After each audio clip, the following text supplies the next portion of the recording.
Ugh. Deliver me from L.L. Bean. I know what you two are up to, and you're not gonna get away with it. Oh, honey, this is not working out at all. Charles, I will not stop living and breathing art just because you need to relax. Ha. I'm here with you. I will live with you in this hellhole, but I must express myself. If you don't let me gut out this house and make it my own, I will go insane, and I will take you with me! I'm gonna get her.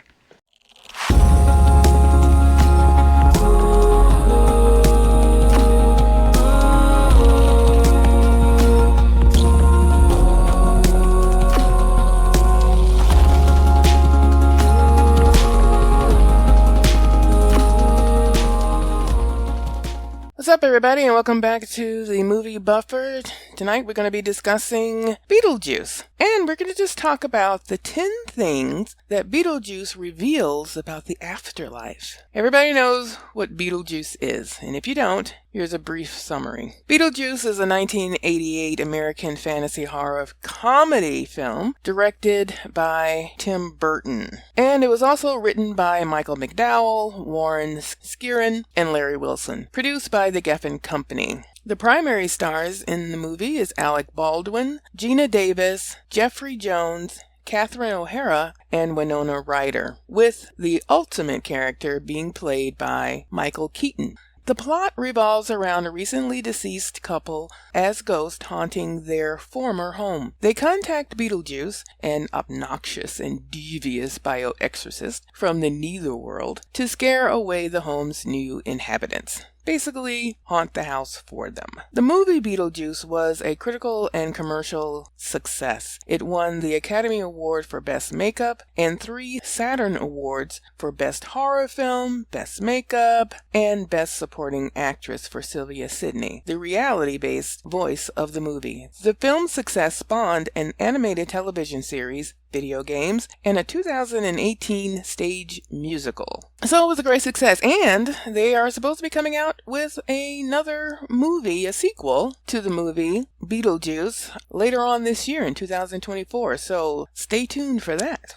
And before we get into the top 10 list, make sure that you like and subscribe if you haven't already, and check out our sponsor, Baby Skin. Baby Skin is a completely organic beauty company providing you with handmade products designed for cleaning your skin and keeping it healthy and smooth. Makeup doesn't matter if it is placed on unhealthy skin. Baby Skin uses only natural ingredients, taking care not to expose you to unnecessary chemicals and preservatives.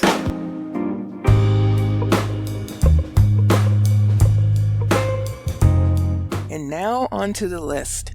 10 things Betelgeuse reveals about the afterlife. Number 1. There will be a slight confusing adjustment to realize that you're dead.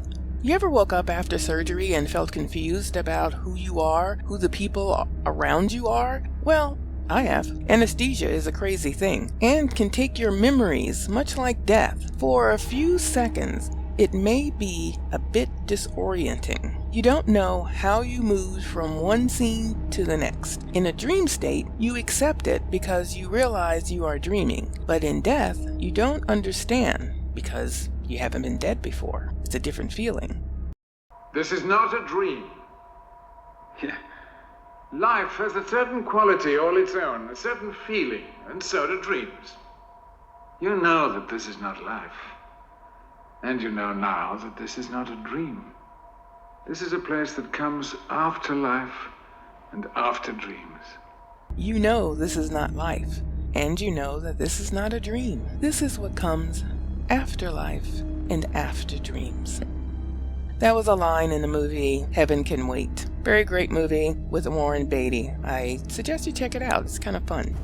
And speaking of anesthesia takes you down several rungs on the ladder of consciousness, and you go down very, very far without killing you. So that is why anesthesia, I believe, has the same kind of effect on you as death has. You're just going down that last rung on the ladder. So when you come back to life, or to whatever existence you're supposed to be in, it may be a little confusing, especially if you die, because the feeling will be different. Something to think about.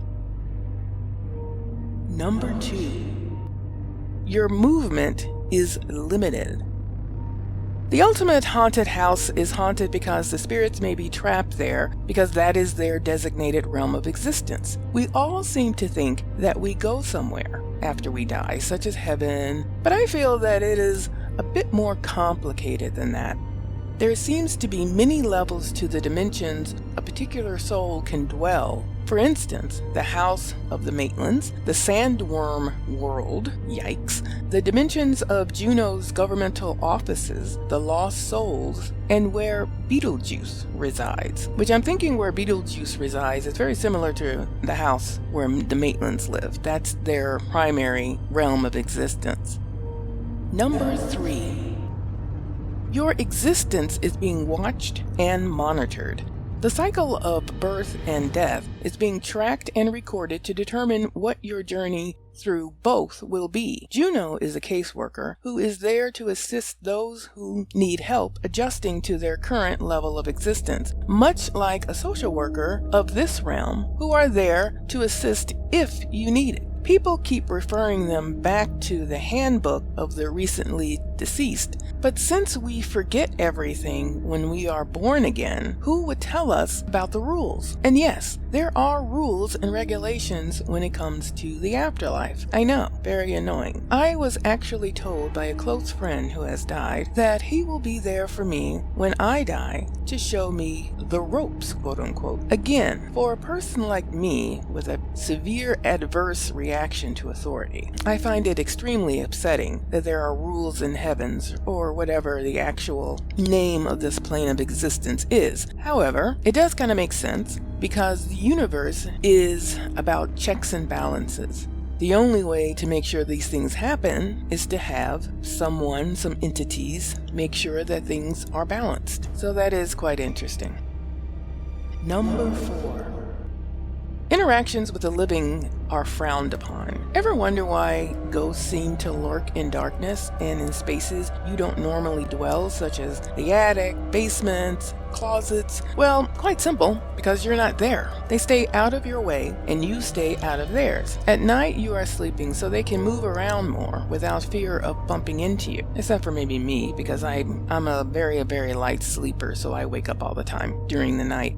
Even though most people can't or won't see ghosts, some living can, like in the movie Otho, and younger people like Lydia. So spirits have to be mindful of that and take extra precautions not to be seen or felt.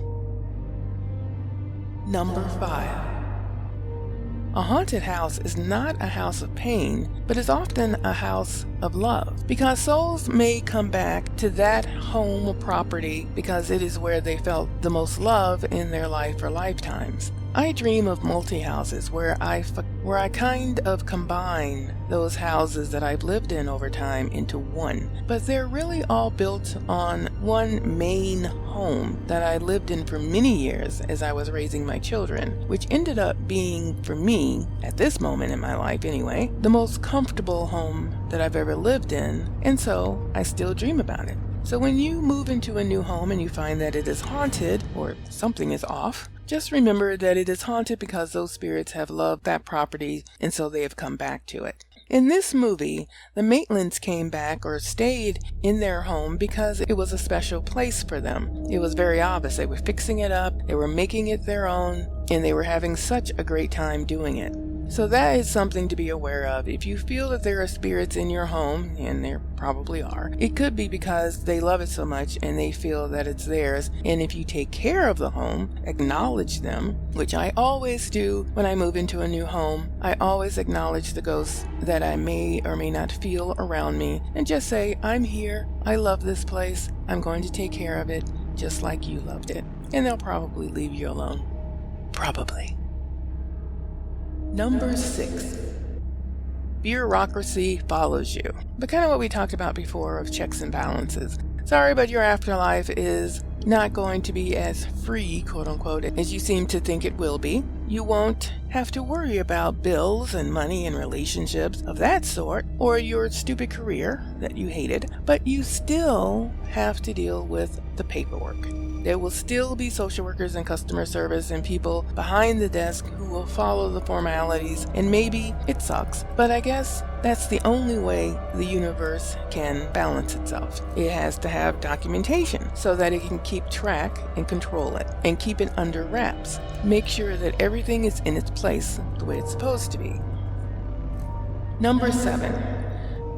There are worse things than dying. Being a lost soul will be worse than death because you are constantly drifting without any knowledge of self and mind, and you're in a permanent purgatory where you can't escape your thoughts or your pain and agony, and one could say that's kind of like a hell. If you were caught in purgatory, such as if you committed suicide or you did something horribly wrong, which would basically cause your mind to kind of fracture in the midst of death, all of that pain and confusion comes with you, just like all of your love comes with you. So basically you take your relationships, your feelings, your emotional well-being or disarray with you, which makes sense because ghosts are attached to the people that they love the most, their children, their spouse, and they wait for them and they help them throughout their life. So on the opposite side, they can take their pain with them. So that's kind of sad. So the fact that committing suicide or living a life filled with pain and sorrow without forgiveness, you can take all of that with you as well. So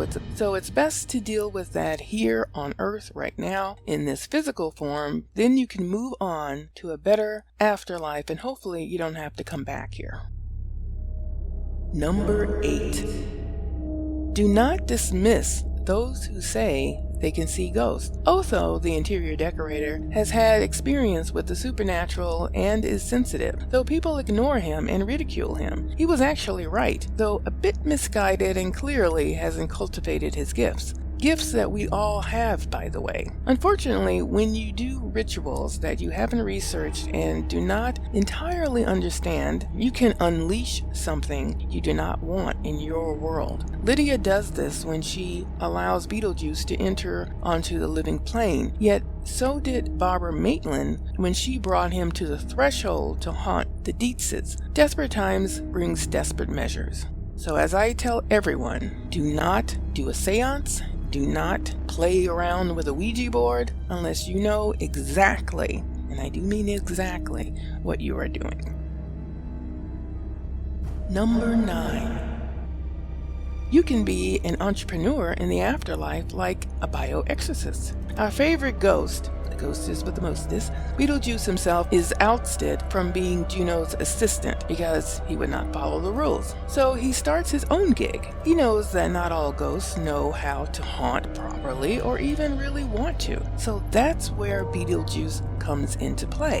He does it for you, filling the need of the ghosts doomed to watch their home be overtaken by the living, aka you who keep ignoring the ghost around you, saying that you just saw something out of the corner of your eye and it was just your imagination or the house is settling. Boy, are you wrong. Better hope there is not a bio-exorcist assigned to your case. Number 10. Being dead could actually be kind of fun. No matter what you think of Betelgeuse and his antics, he seems to be having a great time respectively. Now, decidedly, he may be a little crazy, but humor and sarcasm are the refuge of the truly disturbed? Is it? I don't think so. I think it's the byproduct of intelligence. Or is it just looking at the reality of your situation and saying, but fuck it? We see Betelgeuse having fun from the start. With his interview with the Maitlands, he calls them on asking him ridiculous questions about his resume when he occupies the modulated town that Adam Maitland had built. Juno creates a strip club to distract him, and which allows him to have a little fun. Also, he seems to really enjoy his role as a bio-exorcist, causing mayhem and fright, which brings him much joy. And he's pissed when he actually is stopped by Barbara Maitland, who calls out Betelgeuse, Betelgeuse, Betelgeuse, and puts him back where he belongs. Originally, this movie was not that funny. The original script is far less comedic and much darker. The Maitlands' car crash is depicted graphically, with Barbara's arm crushed and the couple screaming for help as they slowly drown. A reference to this remains where Barbara remarks that her arm feels frozen upon returning home as a ghost. Instead of possessing the Dietzes and forcing them to dance during dinner, the Maitlands cause a vine-patterned carpet come to life and attack them by tangling them up to their chairs. Not quite as fun, but Beetlejuice was also reimagined. The character of Beetlejuice envisioned in the first draft was a winged demon who takes on the form of a short Middle Eastern man. Well, that wouldn't have played over very well. Is also intent on killing the Dietzes rather than just scaring them, and wanted sex from Lydia instead of marriage. Okay. In this version of the script, Beetlejuice need only be exhumed from his grave to be summoned, after which he is free to wreak havoc. He cannot be summoned or controlled by saying his name 3 times, and wanders the world freely, appearing to torment different characters in different manifestations. After many edits, the movie came out the way we see it today. Much props to editing. We also can look forward, hopefully, to Beetlejuice 2, and like I said, later on this year, 2024, with none other than Michael Keaton himself to revive his character. And I believe Winona Ryder is set to be in there to revive her character as well. We hope it will be a smash hit, but sometimes one and done is the best option. But I will be reviewing the new movie whenever that comes out. So, what did you take away from Beetlejuice? I thoroughly enjoyed this movie. The actors were incredible and Michael Keaton was in true form. And for those who were living in purgatory and haven't seen this movie, it is a must-see. It is a fun movie, and it is part of the movies I watch over and over again, especially when I need a reason to laugh. Let me know in the comments what you think of Beetlejuice and what you think of my top 10 list of what we learned about the afterlife. What do you think about the afterlife? What do you think happens to us? Do you believe the strict religious version of going to heaven or going to hell or whatever? Or being stuck in purgatory until Jesus comes back, or I don't know, whatever. Or is it something similar to the afterlife of Beetlejuice? If you want to know more about the afterlife, then head over and subscribe to my original YouTube channel, Crystal Hickerson, and tune into my True Ghost Stories, where you will learn about my own experiences with the underworld. Please like, share, and subscribe. That helps my videos reach more viewers, and as always, peace, 2 fingers.